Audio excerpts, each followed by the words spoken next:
अब उधार लिया है तो ब्याज तो चुकाना पड़ेगा। कितना ब्याज चुकाएंगे, उस ब्याज का निर्धारण कैसे होगा। कई सारे विद्वानों ने, कई सारे अर्थशास्त्रियों ने अपने अपने हिसाब से अपने तर्क प्रस्तुत किए, अपने अपने सिद्धांत प्रस्तुत किए, जिसमें हमने रिकार्डो का सिद्धांत पढ़ा। इसके अलावा जिसमें हमने आधुनिक सिद्धांत भी पढ़ेंगे इस, ठीक है, उसमें हम जो है ऋण योग को सिद्धांत पढ़ा। आज हम पढ़ने वाले हैं एक ऐसे महान आत्मा की सिद्धांत जिन्होंने समष्टि अर्थशास्त्र के सबसे ज़्यादा कॉन्सेप्ट दिए।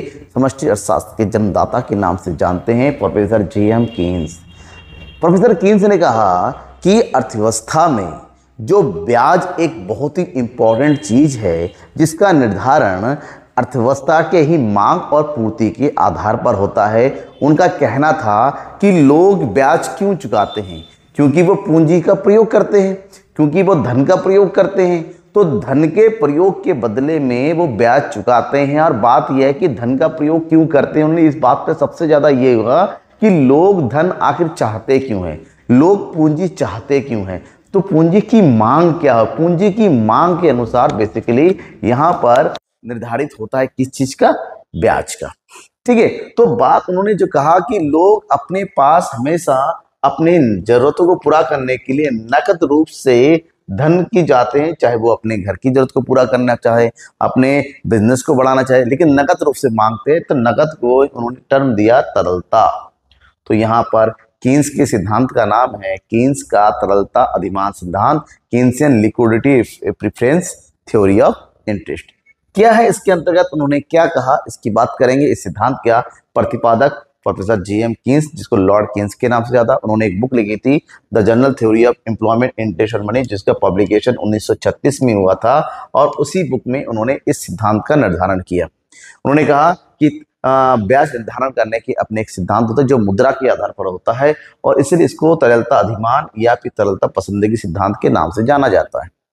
इस सिद्धांत की सबसे इंपॉर्टेंट लाइन उन्होंने कहा कि ब्याज मुद्रा की सेवाओं की कीमत है। अगर आप मुद्रा का यानी कि धन का यानी कि पैसे का, यूं क्या पूंजी का प्रयोग करते हैं, तो प्रयोग करने के बदले में आप जो कुछ भी अदा करते हैं उसी को ब्याज कहते हैं। कीन्स ने कहा कि ब्याज एक मौद्रिक क्रिया है, यानी कि मुद्रा का मुद्रा के रूप में किया गया भुगतान होता है, जिसकी निर्धारण मुद्रा की मांग और मुद्रा की पूर्ति की सापेक्षिक शक्तियों के द्वारा कहा जाता है। नॉर्मली अब तक के सिद्धांतों हमने पढ़ा कि ब्याज उत्पादकता के आधार पर होता है, प्रयोग के आधार पर होता है। तो यानी कहा कि ब्याज क्या है, मुद्रा का भुगतान है, कि जो व्यक्ति जितना ज्यादा मुद्रा का प्रयोग करेगा। तो उन्होंने इसको समष्टि अर्थशास्त्र से लिंक कर दिया। तो इनके अकॉर्डिंग कहा कि मुद्रा की पूर्ति देश की परिचालन मात्रा की, मुद्रा की जो पूर्ति होती है जिससे पूरी देश की अर्थव्यवस्था, मुद्रा की पूर्ति का दायित्व किसके होता है, केंद्रीय एजेंसी यानी कि सरकार के हाथों में होता है, केंद्रीय बैंक के हाथों में होती है। तो मुद्रा की पूर्ति तो निश्चित है, लेकिन जो मुद्रा की जो मांग है, मुद्रा की जो मांग है वो लोगों की नगदी रखने की इच्छा पर होता है कि लोग अपने पास कितना। तो मुद्रा की गई पूर्ति और लोगों की नगदी रखने की जो संभावना है, उन दोनों के आधार पर ही मुद्रा के ऊपर लगने वाले ब्याज का निर्धारण होता है। तो ऐसे में कहा है कीन्स ने कि ब्याज एक निश्चित समय के लिए तरलता परित्याग का पुरस्कार है। मतलब अगर आपके पास धन है, आप उस धन को किसी के पास क्या देते हो, उधार देते हो। मान लो किसी को आपने 1 लाख रुपए दे दिया, तो ये धन पहले आपके पास सुरक्षित था, आपने रिस्क लेके किसी और को 1 लाख रुपए दे दिया। तो ये जो रिस्क आपने लिया है, आपने जो त्याग किया है अपनी मुद्रा को किसी और को देने का, उस त्याग का पुरस्कार होता है। उस त्याग के रूप में पाया गया एक क्या कहते हैं, एक सरप्लस होता है, जिसको ब्याज का नाम दिया गया है। तो कीन्स के अनुसार मुद्रा को अनेक रूपों में रखा जा सकता है, लेकिन जो कैश फॉर्म होता है, नकद रूप, मुद्रा का सबसे सरल और सबसे ज्यादा पसंदीदा रूप है। क्यों? क्योंकि नकद रूप में रखने से लोग उसको जैसा चाहे अपने हिसाब से प्रयोग कर सकते हैं। तो इसी नकद रूप को ही उन्होंने तरलता का नाम, तरलता का मतलब हमारे पास कितना कैश है, हमारे पास कितना लिक्विड है, ठीक है। और इस सिद्धांत के अनुसार ब्याज का निर्धारण मुद्रा की मांग और मुद्रा की पूर्ति के द्वारा होती है। तो सिंपल कॉन्सेप्ट है, हमें यहाँ पर समझना पड़ेगा कि एक अर्थव्यवस्था में मुद्रा की मांग कैसी होती है, अर्थव्यवस्था में मुद्रा की पूर्ति कैसी होती है, क्योंकि मांग और पूर्ति इन दोनों शक्तियों के आधार पर ही मुद्रा के ऊपर लगने वाले ब्याज का निर्धारण होता है। मांग जितनी ज्यादा, ब्याज उतनी ज्यादा होती चलेगी। मुद्रा की मांग जितनी कम होगी, ब्याज उसकी ही कम होती चली जाएगी। तो यहां पर बात करेंगे मुद्रा की मांग। सिंपल सा कहा है कि लोग अपनी जरूरतों को पूरा करने के लिए, चाहे वो उत्पादन की जरूरतें हो, चाहे वो आपकी पारिवारिक जरूरतें हो, या फिर कोई भी जरूरत हो, लोग अपनी जरूरतों को पूरा करने के लिए, उस जरूरतों को पूरा तरल संपत्तियों के रूप में बनाने के लिए ही मुद्रा की मांग करता है। घर बनाना है, कैश में पैसे चाहिए तो मुद्रा की मांग की जाएगी। कार खरीदना है, मुद्रा चाहिए, मुद्रा की मांग की जाएगी। इसके लिए चाहे उसके बाद जेब में पैसे हो या फिर कहीं उधार लो तो मुद्रा की आवश्यकता है। तो प्रत्येक व्यक्ति अपनी संपत्ति को तरल रूप में रखना चाहता है, कैश फॉर्म में रखना चाहता है, चाहे बैंक में रखे या फिर किसी भी रूप में, लेकिन ऐसा तरल का मतलब एक ऐसा रूप जिसको तुरंत कैश में बदला जा सकता है।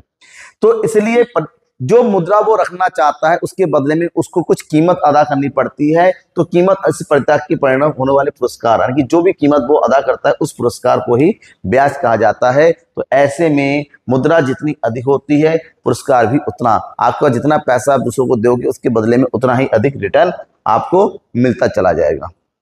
अब बात यह है कि चलो ठीक है, लोग तरल रूप में पैसे को रखने के लिए ही मुद्रा की मांग करते हैं। तो बात यह है कि लोग तरल रूप पसंद नहीं करते। किस कारण से? तरलता पसंदगी, मैंने कहा अपनी अपनी जरूरतें होती हैं। सबसे पहले नंबर 1, सौदा उद्देश्य। लोग सबसे पहले अपनी जरूरतों को पूरा करने के लिए सौदा करना चाहते हैं। सौदा उद्देश्य का मतलब चीजों को खरीदना चाहता है। लोग कार खरीदना चाहते हैं, लोग अपना घर बनाना चाहते हैं, लोग कहीं घूमने फिरने चाहते हैं। मतलब एक निश्चित अवधि में लोग जो कुछ भी खरीदना चाहते हैं उस खरीदारी को पूरा करने के लिए उसको मुद्रा की आवश्यकता होती है। तो सबसे पहले मुद्रा का मांग का पहला सोर्स है कि लोग अपनी जरूरतों को पूरा करने के लिए जो भी क्रय करना चाहेंगे उसके लिए। दूसरा, दूरदर्शी उद्देश्य, क्योंकि हमारा जो जीवन है आज का जो आधुनिक समय है वो रिस्क है। कल क्या होगा, हो सकता है कल हम बीमार पड़े, कल हो सकता है बहुत ज्यादा आफत आ जाए। तो फ्यूचर को बचाने के लिए, फ्यूचर प्रोस्पेक्टस को देखते हुए, प्रिकॉशंस को देखते हुए, कल हो सकता है एक्सीडेंट हो, कुछ भी हो सकता है, उसके लिए लोग पहले से ही अपने धन को जोड़ना शुरू करते हैं। चाहे बैंक में जमा करके रखें या फिर सिक्योरिटी में रखें या शेयर मार्केट में रखें, लेकिन आप अपने आय का एक भाग जमा करके रखना चाहता है, इसके लिए भी वो नगद धन की मांग करता है। सट्टा उद्देश्य, सट्टा का मतलब होता है स्पेकुलेटिव।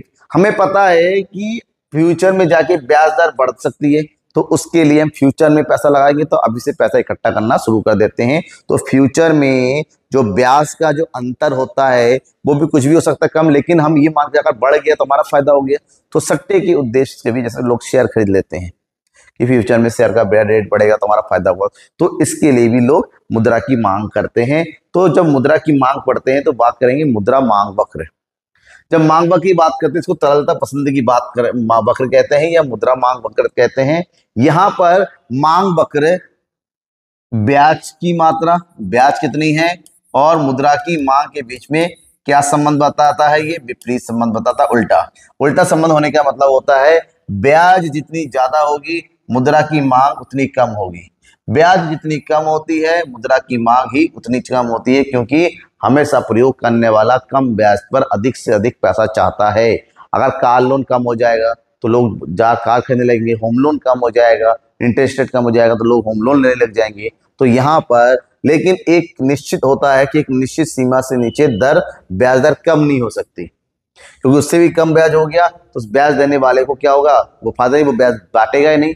तो एक निश्चित ब्याज दर की एक निश्चित लिमिट होती है, उससे नीचे नहीं हो सकता है, और उसके ऊपर हुआ तो गड़बड़ हो जाता है मामला। फिर है मुद्रा की पूर्ति। मुद्रा की पूर्ति का प्रोफेसर कीन्स के अनुसार एक ही सोर्स है कि अर्थव्यवस्था में मुद्रा की पूर्ति होती है केंद्रीय एजेंसी के द्वारा। तो मुद्रा की पूर्ति में जो भी हमारे पास करेंसी नोट्स है या फिर हमारे पास जो कॉइन है, शाख मुद्रा है, इन सबको सम्मिलित किया जाता है, और इन सबका जो पूर्ति होती है कहां से? केंद्रीय बैंक के द्वारा होता है। किसी भी अर्थव्यवस्था में केंद्रीय बैंक के द्वारा मुद्रा की पूर्ति का नियंत्रण किया जाता है। ऐसे में हम मान के चलते हैं मुद्रा की पूर्ति एक निश्चित समय में निश्चित होती है, जिसको बढ़ाया या घटाया नहीं जा सकता है। ऐसे में मुद्रा की पूर्ति वक्र हमेशा सीधी लाइन में ऊपर की ओर चढ़ता हुआ होता है।